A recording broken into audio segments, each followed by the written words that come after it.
கர்த்தருடைய பரிசுத்த நாமத்திற்கு ஸ்தோத்திரம். ஜெபத்தோட ஆரம்பிக்கலாம். ஸ்தோத்திரம் கர்த்தாவே, எங்கே 2-3 பேர் சேர்ந்து உமது நாமத்தை துதிக்கின்றார்களோ அவர்கள் மத்தியில் வருவேன் என்று வாக்களித்த நல்ல தகப்பனே, ஏசப்பா அதோ இன்றைக்கு பெண்கள் வேதாகமத்தில் பெண்களை பற்றி பார்த்து கொண்டிருக்கிறோம் ஆண்டவரே. அந்த பெண்களை பற்றி பார்க்கும் பொழுது அவர்களுடைய நல்ல கருத்துக்களை நாங்கள் புரிந்து கொண்டு அதன்படி எங்கள் வாழ்க்கையில் நாங்கள் உபயோகப்படுத்த பரிசுத்த ஆவியானவர் தாமே எங்களோடு இருந்து எல்லாவற்றையும் செய்தி முடிக்க கிருபை தாரும் ஆண்டவரே. அனைத்தையும் உடைய பாதப்படியிலே வைக்கிறேன் ஏசப்பா. இயேசுவின் மூலம் ஜெபம் கேளும் பிதாவே, ஆமென். நம்ம இன்னைக்கு பார்க்க போகிற பெண் ரோமர் 16வது அதிகாரம் 15வது வசனம். யூலியாளை பற்றி பார்க்க போகிறோம். அதுக்குரிய வசனத்தை இப்போ படிக்கிற ரோமர் 16:15. பிலோலோகையும் யூலியாளையும் நேரையையும் அவனுடைய சகோதரியையும் ஒலிம்பாவையும் அவர்களோடு இருக்கிற பரிசுத்தவான்கள் எல்லாரையும் வாழ்த்துங்கள். ஸோ இன்றைக்கி நம்ம பார்க்க போகிறது யூலியாள்.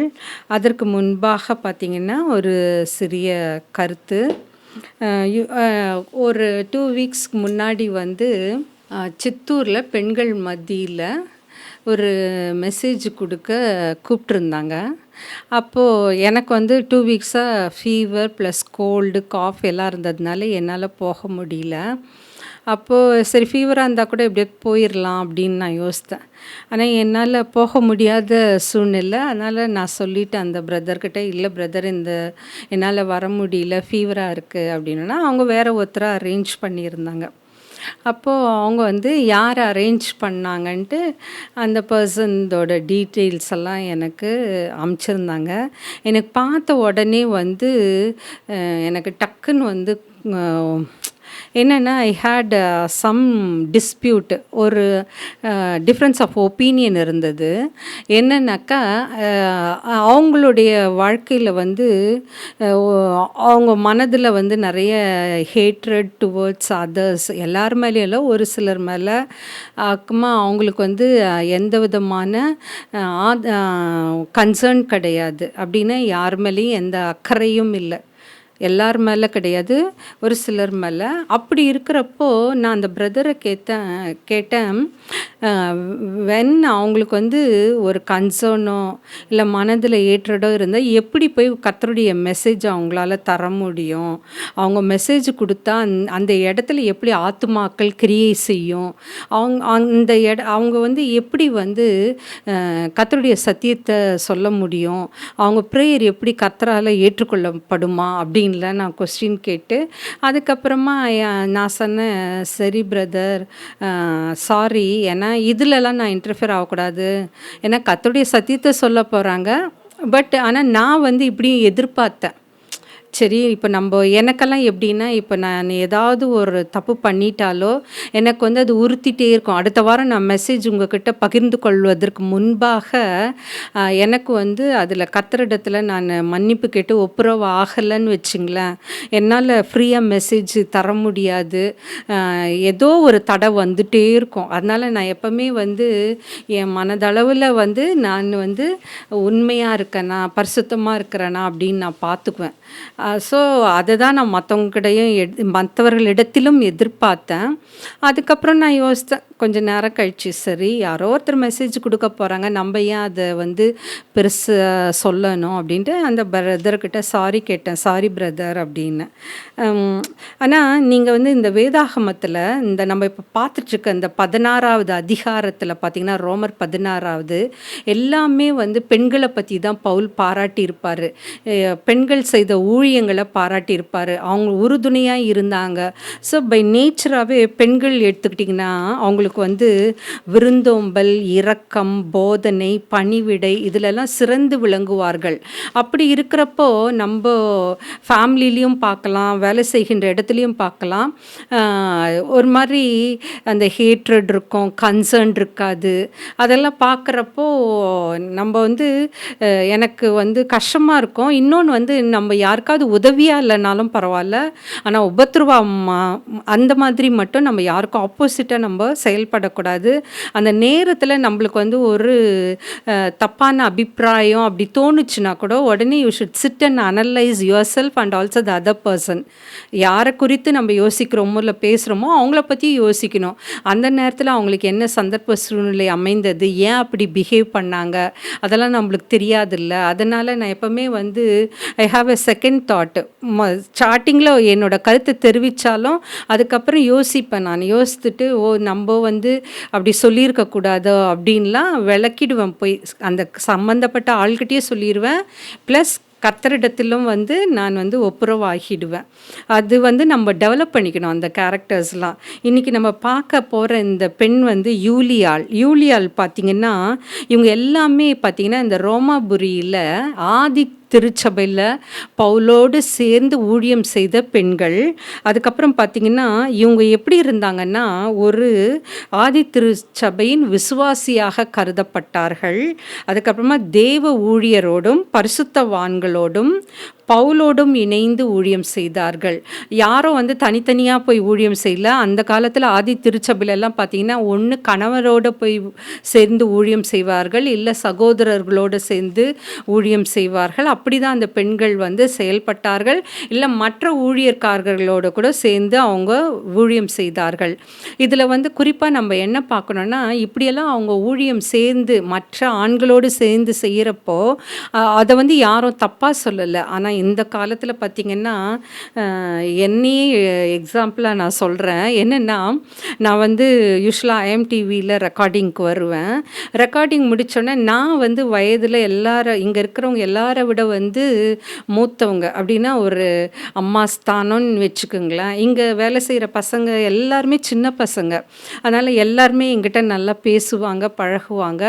அதுக்கப்புறமா மெசேஜ் முடிஞ்சோடனே என் வீடு பக்கத்தில் தான் இருக்குது. அப்போ கொண்டு போய் விடுறப்போ இங்கே இருக்கிற பசங்க தான் யாராவது என்னை வந்து வீட்டில் கொண்டாந்து விடுவாங்க. அப்போ பார்த்திங்கன்னா நான் போகிறப்போ அந்த தெருவில் பார்த்திங்கனாலே எல்லோரும் பார்ப்பாங்க, நான் யார் கூட வர்றேன், யார் கூட வந்து இறங்குறேன் அப்படிலாம் பார்ப்பாங்க. எனக்கு அது சிரிப்பாக வரும். ஏன்னா எனக்கு வந்து தெரியும் இவங்க எல்லாம் வந்து எல்லாம் சின்ன பசங்க, அவங்களுக்கு வந்து நான் அம்மா ஸ்தானத்தில் இருக்கேன்றது எனக்கு தெரியும். ஆனால் பார்க்குறவங்களுக்கு அப்படி தெரியாதுல்ல. ஒரு சிலர்லாம் வந்து எக்ஸ்பெக்ட் பண்ணுவாங்க நான் என்ன சொல்ல போகிறேன் அப்படின்னு. என்கிட்ட நல்லா பழகிறவங்கிட்ட நான் சொல்லுவேன், இல்லை நான் வந்து இந்த மாதிரி ரெக்கார்டிங் போயிட்டு வந்தேன், மெசேஜ் கொடுத்துட்டு வந்தேன் அப்படின்லாம் சொல்லுவேன். அப்போது நம்ம வந்து யாரையும் அப்படி உடனே வந்து தப்பாக எடை போடக்கூடாது. அது ரொம்ப மிகவும் கேவலமான செயல். அதே மாதிரி நான் வேலை செய்கின்ற இடங்களில் கூட பார்த்திங்கன்னா, நாங்கள் வேலை செய்கின்ற அந்த இடம் பார்த்திங்கன்னா ஒரு கோஎட். அப்போ வந்து நாங்கள் எல்லார்கிட்டையும் பேசுவோம், பழகுவோம். ஆனால் எங்கள் மனதில் வந்து யார் மேலேயும் எந்த விதமான தப்பான எண்ணமும் இருக்காது. அப்படின்னா ஒரு சிலர்கிட்ட நல்லா ஃப்ரீயாக பேசுவோம், ஒரு சிலர்கிட்ட லிமிட்டடாக பேசுவோம், ஒரு சிலர்கிட்ட நல்லா கன்சர்ன்டாக பேசுவோம். So it varies depending on the people with whom we talk. இல்லை அப்போ வந்து நம்ம என்ன பண்ணோம், உடனே அவங்கள தப்பாக ஜட்ஜ் பண்ணக்கூடாது. ஏன்னா நான் ஒரு சிலரெல்லாம் கேட்டிருக்கேன், மற்றவங்கள பற்றி பேசுகிறப்போ வந்து தப்பாக சொல்லுவாங்க. அதெல்லாம் வந்து நம்ம திருத்திக்கணும். நம்ம வந்து யாருமே 100% பர்ஃபெக்ட் கிடையாது. ஆனால் நான் இது வரைக்கும் யாராவது அப்படி மற்றவங்கள தப்பாக பார்த்துருந்தாலோ இல்லை தப்பாக பேசியிருந்தாலோ அதை மாற்றிக்கணும். ஏன்னா நான் அந்த ஊழியக்காரங்களை தான் நான் ரொம்ப யோசிப்பேன். ஏன்னா எத்தனையோ பெண்கள் வந்து தனியாக போய் ஊழியம் செய்கிறாங்க. அப்போ கண்டிப்பாக அவங்களுக்கு வந்து யாரோட உதவியாவது தேவைப்படும். ஒரு இடத்துல ப்ரேயர் பண்ணுறாங்க, ஒரு இடத்துக்கு போகிறாங்க, அப்போ அன்டைம் ஆயிடுச்சு, அப்போ யாரோ ஒருத்தர் கொண்டாந்து விடுறாங்க அப்படின்னா உடனே அவங்கள தப்பாக பேசுகிறது, அதெல்லாம் ரொம்ப தவறான காரியம். ஏன்னா கர்த்தர் வந்து நம்மளை பார்த்து கொண்டிருக்கிறாரு. ஏன்னா நான் ஊழியம் செய்கிறவங்களுக்கு வந்து தெரியும் எது நல்லது எது கெட்டதுன்னு. அதே மாதிரி இப்போ நான் வந்து ஒரு டிபார்ட்மெண்ட் ஹெச்ஓடியாக இருக்கிறப்போ வருஷத்துக்கு ஒரு 200 பசங்க எங்கள் டிபார்ட்மெண்ட்லேருந்தே வெளியில் போகிறாங்க.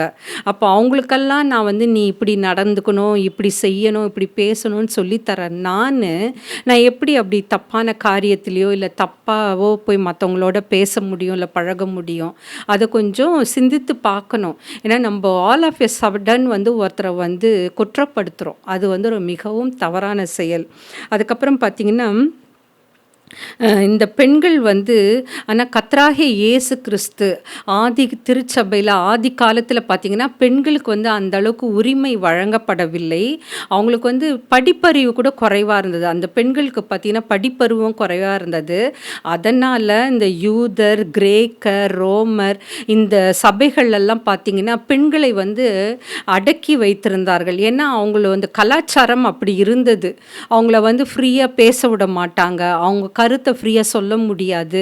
அப்போ பவுலே சொல்லியிருப்பார், பெண்கள் வந்து ஆண்களுக்கு கீழே இருக்கணும். அவர் என்ன மீன் பண்ணார்னா, திருச்சபையில் ஆவிக்குரிய காரியங்களில் ஆண்களை வந்து நீங்கள் போய் எதுவும் சொல்லாதீங்க.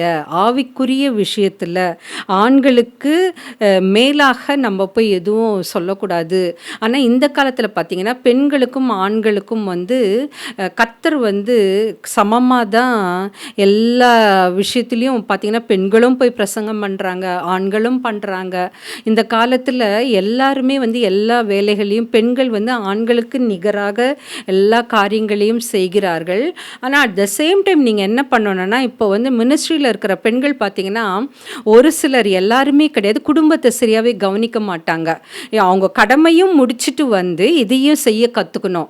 இல்லையா அவங்க குடும்பத்தில் இருக்கிறவங்க உங்களோட சேர்ந்து உங்களுக்கு ஒத்தாசையாக இருக்கணும்.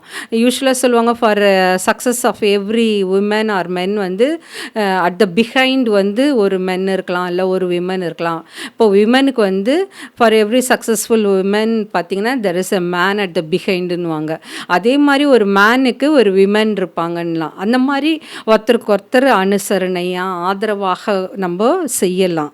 அதுக்கப்புறம் பார்த்திங்கன்னா, அந்த யூஸ்வலாக பார்த்திங்கன்னா சமுதாயத்தில் பெண்களோட நிலைமை எப்படி இருக்குன்னாக்கா, ஒன்லி ஃபார் ப்ரோக்ரியேஷன் இனப்பெருக்கத்திற்கு மட்டும் ஒரு கருவியாக கருதப்படுகிறார்கள். அவங்களுக்கும் வந்து மனசு இருக்குது, உணர்ச்சிகள் இருக்குது. அவங்களாலையும் எல்லா காரியத்தையும் நேர்த்தியாக செய்ய முடியும். ஆண்களை விட பெண்கள் வந்து ஒரு காரியத்தை எடுத்து செஞ்சாங்கன்னா மிகவும் சிறப்பாக நேர்த்தியாக செய்வாங்க. அதை நிறைய பேர் புரிஞ்சுக்கிறது இல்லை. அதுக்கப்புறம் பார்த்திங்கன்னா, பவுலோட கடிதங்களில் பார்த்திங்கன்னாக்கா நிறைய நற்செய்திகள் அதெல்லாம் பார்த்திங்கன்னா, எல்லா சபைக்கும் அவர் வந்து நிறைய கடிதங்கள் நிருபங்கள்லாம் எழுதி அனுப்புவார்ல. குறிப்பாக இந்த ரோமருக்கு எழுதின நிருபத்தில் மட்டும் பார்த்திங்கன்னா, பவுல் வந்து அவர் கூட யாரெல்லாம் பிரயாசப்பட்டாங்க, யாரெல்லாம் கஷ்டப்பட்டாங்க, யாரெல்லாம் சிறைச்சாலையில் இருந்தாங்க, அவங்க பேரெல்லாம் எழுதியிருப்பார். அதுதான் இந்த ரோமர் 16வது அதிகாரத்துக்குரிய ஒரு சிறப்பான காரியம். அதுக்கப்புறமா வந்து இயேசு கிறிஸ்து வந்து அந்த 4 சுவிசேஷங்கள் எழுதினாங்கல்ல, மத்தேயு, மார்க்கு, லூக்கா, யோவான், அதெல்லாம் பார்த்திங்கன்னா இயேசு கிறிஸ்துவின் அவர் வாழ்ந்து முடிந்த காலத்திற்கு பிற்பாடு எழுதப்பட்டது. அப்போ வந்து அந்த கலாச்சார சூழ்நிலையை பார்த்தீங்கன்னாக்கா, இயேசு கிறிஸ்து வந்து பெண்கள் மேலே அக்கறையாக இருந்தார், மதிப்பு மரியாதையோடு இருந்தார். ஆல்ரெடி நான் சொல்லியிருக்கேன், இந்த விபச்சாரத்தில் ஈடுபட்ட பெண்ணை கூட வந்து அவர் வந்து என்ன பண்ணாரு, இனி நீ பாவம் செய்யாதே அப்படின்னு தான் சொல்லி அனுப்புனாரு. தட் மீன்ஸ் அவருக்கு வந்து அந்த பெண்ணை குறித்து ஒரு கன்சர்ன் இருந்தது. ஆனால் இந்த காலத்தில் அப்படி இருக்கோமா? இல்லை, யாரையாவது டக்குன்னு பழி சொல்லிடுறோம், குறை சொல்லிடுறோம், வார்த்தையால் அவங்கள புண்படுத்துகிறோம். நம்மளால் ஒருத்தரை எவ்வளோக்கு எவ்வளோ அதிகமாக கேவலப்படுத்த முடியுமோ அவ்வளோக்கு எவ்வளோ கேவலப்படுத்துகிறோம். அந்த நிலைமையெல்லாம் நம்ம மாற்றிக்கணும். அந்த மாதிரியெல்லாம் நம்ம செய்யக்கூடாது. ஏன்னா மற்றவர்களுடைய மனதையும் புரிந்து கொண்டு நம்ம செயல்பட வேண்டும். அதுக்கப்புறமா வந்து இந்த ஆண்களுக்கு நிகராக பெண்களும் ஊழியத்தில் சிறந்து விளங்கினார்களுக்கு எடுத்துக்காட்டுவது இந்த ரோமர் 16வது அதிகாரம். அதுக்கப்புறம் பார்த்திங்கனாக்கா, பழைய ஏற்பாடும் சரி புதிய ஏற்பாடும் சரி பார்த்திங்கன்னா, பெண்கள் வந்து தலைவர்களாகவும் அதுக்கப்புறமா தீர்க்கதரிசிகளாகவும் நியாயாதிபதிகளாகவும் அதுக்கப்புறமா சிறந்த ஊழியக்காரிகளாகவும் சிறந்து விளங்கி விளங்கினார்கள். அதில் பார்த்தீங்கன்னா டெபோரா எடுத்துக்கிட்டிங்கன்னா அவங்க இஸ்ரவேலை நியாயம் விசாரித்தார்கள். அவங்க வந்து ஒரு தலைவியான அந்த இடத்துக்கு ஒரு சிறந்த பங்காற்றினார்கள், சிறந்த தலைவியாக விளங்கினார்கள், இஸ்ரவேலை நியாயம் விசாரித்தார்கள். அந்த போர் சமயத்தில் கூட அவங்க தான் முன்ன நின்று அந்த போரை லீட் பண்ணுவாங்க. அதுக்கப்புறம் பார்த்திங்கன்னா அவங்க வந்து ஒரு தீர்க்கதரிசியாகவும் கருதப்பட்டார்கள். அதுக்கப்புறம் இதில் பார்த்தீங்கன்னாக்கா சிறந்த ஊழியக்காரியாக யூனியாவை அப்போ பவுலே சொல்லியிருப்பார். அதுக்கப்புறமா வந்து வேறு யாரெல்லாம் பார்த்தீங்கன்னாக்கா நீங்கள் டெபோராக்கு அப்புறம் பார்த்தீங்கன்னாக்கா சிறந்த பெண்களாக இருந்தது வந்து மிரியாம. அதுக்கப்புறமா வந்து 13 நியாயாதிபதிகள் இருந்தாலும் அதில் ஒரே ஒரு பெண் நியாயாதிபதி யாருன்னா டெபோராள். அதே மாதிரி நிறைய தீர்க்கதரிசிகள் இருந்தாலும் உல்தாள் தான் வந்து மிகவும் ஒரு பெண் தீர்க்கதரிசியாக கருதப்பட்டாங்க. அதுக்கப்புறமா வந்து அந்த பெண்களுக்கு வந்து அந்த காலத்தில் சில கட்டுப்பாடுகள் இருந்தது. அப்படின்னா அவங்க கலாச்சார பின்னணியில் ஒரு பெண்கள் எப்படி இருக்கணும், இப்போ வந்து ஒரு யூத பெண்மணினா எப்படி இருக்கணும், கிரேக்க பெண்மணி, அதுக்கப்புறமா ரோமரில் அதிலெல்லாம் பார்த்திங்கன்னா அவங்க கடந்து வந்த அந்த கலாச்சார பின்னணியை பொறுத்து தான் வந்து ஒரு சில கட்டுப்பாடுகள் விதித்திருப்பார்கள். அது வந்து அவங்கள அடக்கிறதுக்கு இல்லை, அது வந்து அடக்குமுறைன்னு நம்ம நினைத்தோம்னா அது தவறு. ஏன்னா பெண்களுக்கு இப்படி தான் இருக்கணும் அப்படின்லாம் சொல்லி போட்டிருப்பாங்க. ஆனால் அது இப்போ வந்து பெண்களும் வந்து ஊழியம் செய்கிறார்கள், பெண்களும் சபைகளில் பேசுகிறாங்க, பெண்களும் வந்து பிசி மெம்பரில் இடம் பெறுகிறார்கள், பெண்களும் பிசி மெம்பரில் தலைவியாக காணப்படுகிறார்கள். அதனால் அவங்களுடைய கருத்துக்களை நம்ம கேட்டுக்கணும், அவங்கள வந்து ஒதுக்கக்கூடாது, உதாசீனப்படுத்தக்கூடாது, ஒரு பெண் தானன்னு அவமானப்படுத்தக்கூடாது. அதுக்கப்புறம் பார்த்திங்கனாக்கா கர்த்தராகிய இயேசு கிறிஸ்து வந்து ஆண்களை எப்படி ஊழியத்திற்கு அழைத்தாரோ அதே மாதிரி தான் பெண்களையும் ஊழியத்திற்கு அழைத்திருக்கிறார். அது வந்து கர்த்தர் வந்து கிரேக்கன் என்றும் இல்லை, புறஜாதி என்றும் இல்லை, இஸ்ரவேல் அப்படியெல்லாம் அவர் பார்க்கறதே இல்லை. ஆணா பெண்ணா, நீ தாழ்ந்த ஜாதியா உயர்ந்த ஜாதியா, அது எல்லாமே எதுவுமே பார்க்கறது இல்லை. நீ உண்மையாக கர்த்தருக்காக ஊழியம் செய்கிற அப்படின்னா உன் இருதயத்தை பார்த்து கண்டிப்பாக அவர் உன்னை அழைப்பார். அதுக்கப்புறம் பார்த்தீங்கன்னாக்கா சில நேரங்களில் பார்த்திங்கன்னா இந்த ஊழியம் செய்கிறவர்கள், நான் எதுக்காக இதை சொல்கிறேன்னாக்கா, இந்த ரோமர் 16 வந்து பவுல் மட்டும்தான் வந்து அவங்க செஞ்ச ஊழியங்களை சிலர் வந்து பெயரோடு சொல்லியிருப்பார், சிலர் வந்து அவங்க செய்த அந்த காரியத்தை பற்றி பேசியிருப்பார். இவங்க என்னோட சிறையில் இருந்தாங்க, இவங்க எங்களை உறுதுணையாக இருந்தாங்க, எங்களை வந்து அரவணைத்து சென்றார்கள், எங்களுக்கு சாப்பாடு கொடுத்தாங்க அப்படின்லாம் பவுல் மட்டும்தான் சொல்லியிருப்பார். ஆனால் மற்றவங்க யாருமே வந்து பெண்களை அவ்வளோ சிறப்பாக சொல்லியிருக்க மாட்டாங்க. ஏன்னா இது வந்து எனக்கு நாங்கள் காலேஜில் வேலை செஞ்ச பழைய எத்தனையோ வருடங்களுக்கு முன்பு ஒரு கல்லூரியில் நாங்கள் வேலை செஞ்சப்போ எங்களுக்கு வந்து டிசெக்ஷன் இருக்கும். அப்போ வந்து நாங்கள் ஃபஸ்ட்டு என்ன பண்ணுவோம்னா ஸ்டூடெண்ட்ஸ்க்கு டெமான்ஸ்ட்ரேட் பண்ணி காமிப்போம், அதை பார்த்துட்டு ஸ்டூடெண்ட்ஸ் வந்து செய்வாங்க. அப்போ வந்து 3 டீமாக பிரிச்சுடுவாங்க, ஒரு டீம் வந்து ஒரு ஸ்டாஃப் செய்வோம். யூஸ்வலாக நானும் எங்கள் 2வது அக்காவும் வந்து ப்ராக்டிக்கல்ஸ் வந்து ரொம்ப நல்லா செய்வோம். அப்போது வந்து நாங்கள் டிசெக்ஷன் செஞ்சு முடித்த உடனே வந்து ரொம்ப நல்லா இருந்தது. அது ஒரு மாடல் மாதிரி வச்சாங்க, கிளாஸில் வச்சுட்டு எல்லா ஸ்டூடெண்ட்ஸையும் போய் பார்க்க சொன்னாங்க. இன்னொரு மேடம் சொன்னாங்க, யாருக்காவது ஏதாவது டவுட் இருந்ததுன்னா அங்கே ஒரு டிஸ்பிளே வச்சுருக்கு, அதை போய் பாருங்கள் அப்படின்னு சொல்லிட்டு அதில் வந்து என் பேரை சொல்ல, ஆனால் செஞ்சது நான், இன்னொரு மேடம் பேரை சொன்னாங்க. அப்போ வந்து நான் கண்டுக்கல, நான் அமைதியாக விட்டுட்டேன். சரி யாரோ ஒருத்தர் பேரை சொன்னாங்க அப்படின்னு. எதுக்காக இதை சொல்கிறேன்னாக்கா, நிறைய இடங்களில் நம்ம கஷ்டப்பட்டிருப்போம், நம்ம பாடுபட்டிருப்போம், நம்ம பிரயாசப்பட்டிருப்போம், ஆனால் நம்முடைய பெயர் வந்து வெளியில் தெரியவே தெரியாது, நம்ம எடுத்த எஃபர்ட் வெளியில் தெரியாது, நம்ம என்ன செஞ்சோன்னு கூட வெளியில் தெரியாது. ஆனால் அதுக்காக கவலைப்படாதீங்க, ஏன்னா அந்த நேரத்தில் உங்களுக்கு மனசு கஷ்டமாக இருக்கும். ஆனால் கர்த்தர் வந்து அதுக்குரிய பலனை தருவார். ஏன்னா நீ தான் கஷ்டப்பட்ட, நீ தான் எல்லாத்தையும் எடுத்து செஞ்ச அப்படின்ற அப்படின்றது கர்த்தருக்கு தெரியும். அதனால் நீங்கள் அதை பற்றி கவலையே படாதீங்க. அதுக்கப்புறம் பார்த்தீங்கன்னா, எப்படி எபிரேயர்களில் விசுவாச வீரர்கள் பட்டியல் இருக்குதோ, அதே மாதிரி இந்த ரோமர் 16வது அதிகாரத்தில் பவுலோடு சேர்ந்து ஊழியம் செய்த பெண்களோட அட்டவணை, அவர்களுடைய பெயர் பட்டியல்கள் குறிக்கப்பட்டுள்ளன. அதுக்கப்புறமா வந்து இதில் தோராயமாக பார்த்தீங்கன்னா 26 நபர்களை வாழ்த்தியிருப்பார் பவுல். அதுக்கப்புறமா வந்து அதில் வந்து அவங்க செய்த ஊழியங்கள், அவங்க எடுத்த பிரயாசங்கள், அவங்க வந்து என்னெல்லாம் அவங்களோட சேர்ந்து செஞ்சாங்களோ ஆவிக்குரிய வாழ்க்கையில் எல்லாத்தையுமே பவுல் வந்து எடுத்து சொல்லியிருப்பார், வாழ்த்தியிருப்பார். அதே மாதிரி சில பெயர்கள் சொல்லப்படலை அப்படின்னாலும் அவங்க வந்து அதை பற்றி கவலைப்படலை. கர்த்தருக்காக நான் அந்த ஊழியத்தை எடுத்து செஞ்சேன் அப்படி தான் யோசிச்சாங்க. அதே மாதிரி தான் இந்த காலத்தில் நீங்கள் செய்கிற ஊழியங்கள் ஒரு சிறு ஊழியமாக இருக்கலாம், நல்ல பெரிய பெரிய நிறுவனங்கள் செய்கின்ற ஊழியமாக இல்லாமல் ஒரு சிறு சிறு ஊழியமாக இருக்கலாம். ஆனால் அதுவும் வந்து பரலோகத்தில் உங்களுடைய பெயர் சேர்க்கப்படும். இத்தனை ஆத்துமாக்களை நான் கொண்டு வந்த கர்த்தருக்குள்ளாக, நான் சொன்ன செய்தி மூலம் ரட்சிக்கப்பட்டார்கள், நான் சொன்ன பிரேயர் மூலம் குணமாக்கப்பட்டார்கள். ஸோ நம்ம வந்து ஒரு கருவியாக பயன்படுத்தப்படுகிறோம். கர்த்தருடைய பரலோக ராஜ்யத்தில் ஆத்துமாக்களை சேர்க்கின்றோம். அதை குறித்து நம்ம சந்தோஷமாக இருக்கணும். அதுக்கப்புறமா வந்து அவங்க எல்லாருமே பார்த்திங்கன்னா கர்த்தருக்குள் எப்போவுமே சந்தோஷமாக இருந்தாங்க.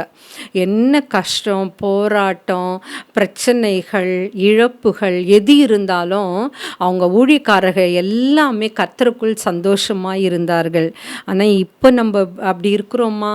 ஏதாவது ஒரு பிரச்சனை வந்துட்டால் உடனே நம்ம அன்றைக்கி ப்ரேயர் பண்ண மாட்டோம், பைபிள் வாசிக்க மாட்டோம், அப்படியே அமைதியாக உட்காந்துப்போம். ஆனால் அப்படியெல்லாம் இருக்கக்கூடாது. ஏன்னா கர்த்தர் நமக்காக எல்லாவற்றையும் செய்தார், இனிமேலும் செய்வார்.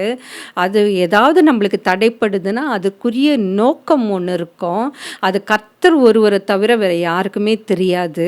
அதுக்கப்புறம் வந்து நம்ம வந்து இந்த இறைப்பணியை செய்யும்போது சோர்ந்து போகக்கூடாது, பேக் ஸ்லைடிங் இருக்கக்கூடாது, பின் வாங்கவே கூடாது. ஒருவேளை நம்மளுக்கு வர வேண்டிய பணம் வராமல் இருக்கலாம், நம்மளுடைய காரியங்கள் நடைபெறாமல் இருக்கலாம், இல்லை தாமதமாகலாம். உடனே நம்ம சோர்ந்து போயிடுவோம். சோர்ந்து போகாதீங்க. கர்த்தருக்காக எழும்பி நிற்க நாம் கற்றுக்கொள்ள வேண்டும். அதுக்கப்புறமா நம்மளால் என்னெல்லாம் உதவி செய்ய முடியுமோ இந்த இறைப்பணியை செய்கிறவங்களுக்கு நம்ம வந்து அவங்களுக்கு எல்லா விதத்துலேயும் வந்து யூஸ்ஃபுல்லாக, உபயோகமாக, உதவியாக நாம் சிறந்து விளங்க வேண்டும். ஸோ நம்ம இன்றைக்கி பார்த்த அந்த பெண் வந்து யூலியாள், அவங்க ஒரு ஆதி திருச்சபை விசுவாசியாக இருந்தார்கள். பவுலோடு சேர்ந்து மற்ற ஊழியக்காரரோடு சேர்ந்து இணைந்து செயல்பட்டார்கள். அதுக்கப்புறமா அவங்க வந்து பரிசுத்தவான்களோடும் அவங்களுக்கெல்லாம் வந்து ஆதரவாக இருந்தாங்க, விருந்தோம்பல் சிறந்து விளங்கினார்கள். அதுக்கப்புறமா வந்து அவங்களால இயன்ற உதவிகளை செய்தார்கள். ஐயோ இது என்னால் வந்து காசு தர முடியாது, என்னால் பொருள் தர முடியாது அப்படின்னு நினச்சிங்கன்னா நீங்கள் வந்து ப்ரேயர் பண்ணுங்க. வீட்டுக்கு வர்றாங்களா, நல்லா அவங்கள உபசரிங்க, அவங்களுக்காக ஜெபம் பண்ணுங்க, அவங்களுக்காக உங்களால் முடிந்த ஏதாவது ஒரு சிறு உதவிகளை செய்து கொள்ளுங்க. நம்ம வந்து என்ன பண்ணணும்னா நல்லதை கற்றுக்கணும். இப்போ இன்னையோட பார்த்திங்கன்னா இந்த ரோமரில் 16வது அதிகாரத்தில் இருக்கிற அத்தனை பெண்களை பற்றியும் பார்த்தோம்ல. அதில் எல்லா பெண்கள்லையும் பார்த்திங்கன்னா இணைந்து செயல்பட்டார்கள், ஐக்கியமாக இருந்தாங்க. அந்த குணத்தை நம்ம கற்றுக்கணும். ஏன்னா இப்போ இருக்கிற காலகட்டத்தில் எல்லாருமே எப்படி இருக்கோன்னா நியூக்ளியர் ஃபேமிலி, ஐசோலேட்டட் ஃபேமிலியாக இருக்கிறோம். தான் குடும்பம், செல்ஃபிஷாக இருக்கிறோம். அதெல்லாம் மாறணும். ஏன்னா நேற்று நான் நியூஸ் சேனலில் ஒரு இது பார்த்தேன். ஒரு அப்பா வந்து வயது சென்ற காலத்தில் he was 90 years, அவர் வந்து பிளைண்ட் ஆயிடுறாரு. அவங்களுக்கு வந்து அப்பா அம்மாவுக்கு 6 பிள்ளைகள். அவங்க 6 பேரும் திருமணமாகி செட்டில் ஆயிடுறாங்க. இந்த பெற்றோர்கள் வந்து அவங்களால முடிஞ்ச வரைக்கும் அவங்க வந்து அவங்கள கவனித்து கொண்டார்கள். ஆனால் அந்த தாயார் வந்து வயது மூப்பின் காரணமாக சில நோயால் தாக்கப்படுறாங்க. அப்போது இந்த கணவரால் வந்து அவங்களால கவனிச்சிக்க முடியல. ஏன்னா அவருக்கு 90 வயது. அவரால் முடிஞ்ச வரைக்கும் சம்பாதிச்சு தன் மனைவியை பாதுகாத்து அவங்களுக்கு எல்லா செலவுகளையும் மேற்கொண்டார்கள். ஆனால் பிள்ளைகள் சைட்லேருந்து எந்த விதமான பொருளுதவி கிடையாது. சாப்பாடு மட்டும் அந்த 6 பேரும் மாதத்துக்கு ஒருத்தர்னு சாப்பாடு செஞ்சு கொண்டாந்து கொடுப்பாங்களே. அது எவ்வளோ ஒரு கேவலமான செயல் பாருங்களேன். ஏன்னா நம்மளை வளர்க்குறப்போ எத்தனை பேர் இருந்தாலும் 60 பேர் இருந்தால் கூட பெற்றவங்க வந்து அதை ஒரு சுமையாகவே கருதனதே கிடையாது. அவங்க என்ன பண்ணுவாங்கன்னா எல்லாரையும் சமமாக வேலை வாங்குவாங்க, எல்லாருக்கும் சமமாக செய்வாங்க. ஆனால் நம்ம எப்படி இருக்கிறோன்னா ரிட்டர்ன் அது ஒரு கடமைன்னு நினச்சி செய்யுங்க. ஒரு கடன் பெற்றவர்களுக்கு நம்ம இதை செய்யணும் அப்படின்னு நினச்சி செய்யுங்க.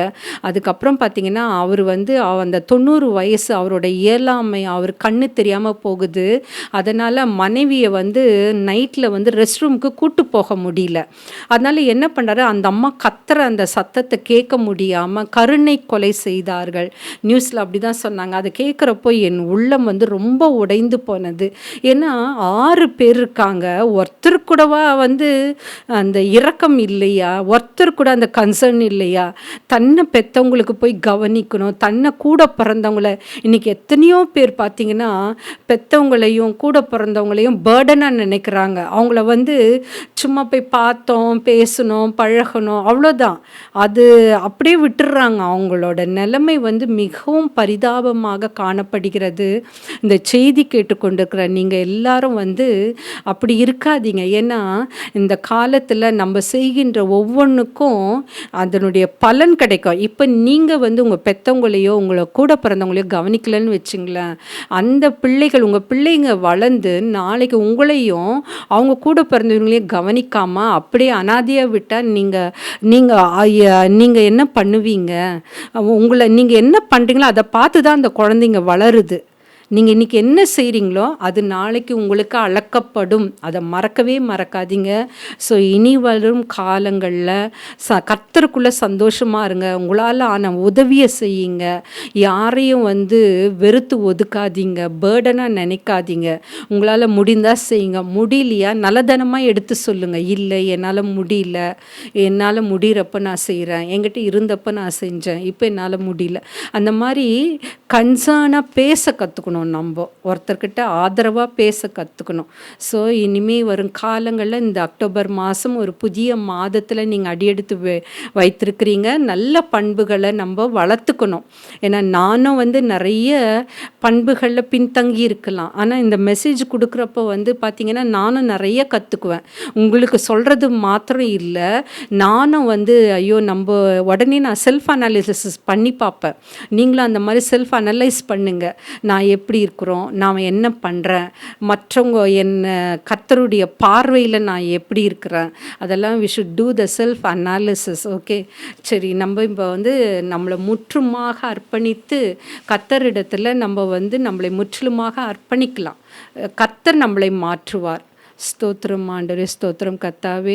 கர்த்தாவே, நேற்றும் இன்றும் என்றும் மாறாதவராய் இருக்கிற நல்ல தகப்பனே ஏசப்பா, அந்த ரோமர் 16வது அதிகாரத்தில் நிறைய பெண்களை பார்த்தோம் ஆண்டவரே. குறிப்பாக யூலியாலை இன்னைக்கு பார்த்தோம் ஏசப்பா. அந்த பெண்கள் எவ்வளவு விசுவாசிகளாக இருந்தார்கள், எவ்வளவு நல்ல குணங்கள் ஏசப்பா, உறுதுணையாக இருந்தாங்க, ஊழியக்காரர்களோடு ஐக்கியமாக இருந்தார்கள், இணைந்து செயல்பட்டார்கள், விருந்தோம்பல்ல கரிசனையாக மற்றும் அக்கறையோடு இருந்தார்கள். கர்த்தாவே, பெண்களாகிய நாங்களும் அந்த நல்ல பண்புகளை கற்றுக்கொள்ள வேண்டும் கர்த்தாவே. ஏசப்பா, எத்தனையோ நேரத்தில் நாங்கள் சோர்ந்து போயிருக்கோம் ஆண்டவரே. அந்த நேரத்திலெல்லாம் பரிசுத்த ஆவியானவர் எங்களோடு இருந்து எங்களை பலப்படுத்தும் ஆண்டவரே. ஏசப்பா, இந்த செய்தியை கேட்டுக்கொண்டிருக்கிற ஒவ்வொருவரையும் நீர் ஆசீர்வதித்தருளும், பேர் பேராக ஆசீர்வதித்தருளும், அவர் குடும்பங்களை நீர் ஆசீர்வதித்தருளும், அவர்களுக்கு இருக்கின்ற எல்லா நோய்களையும் எடுத்து போட்டுறலும், அவர்களுக்கு நல்ல சுகத்தையும் பலத்தையும், அவர்களுக்கு தேவையான பொருட்களையும் வேறு என்னென்ன வசதிகள் தேவையோ எல்லாவற்றையும் நீ செய்து தாரும் கர்த்தாவே. அனைத்தையும் உம்முடைய பாதப்படியிலே வைக்கிறேன் கர்த்தாவே. இயேசு மூல ஜெபம் கேளும் பிதாவே, ஆமென்.